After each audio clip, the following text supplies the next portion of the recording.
सत्य असेल तेच दिसेल. सोलापूर शहरातून एक खळबळजनक बातमी समोर येतेय. खुनाच्या गंभीर प्रकरणात सोलापूर गुन्हे शाखेनं अवघ्या 6 तासात 3 आरोपींना अटक करत उत्कृष्ट कामगिरी केली आहे. दिनांक 26 डिसेंबर 2025 रोजी रात्री उत्तर सदर बाजार परिसरातील एका घरात अयूब हुसेन सय्यद यांचा अज्ञातांनी खून केला होता.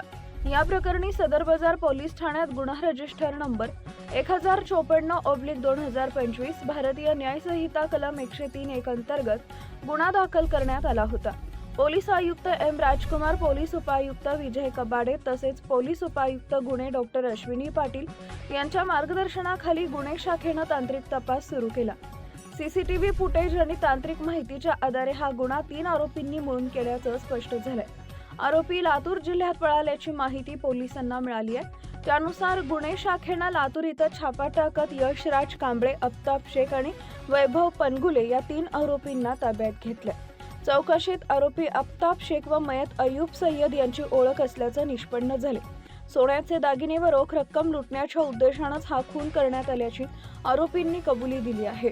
आरोपींना न्यायालयात हजर करले असता 31 डिसेंबर 2025 पर्यंत पोलीस कोठडी सुनावण्यात आली आहे.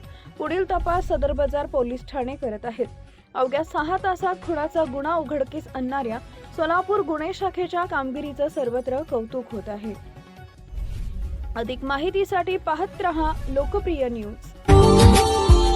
Subscribe now and press the bell icon. Never miss an update.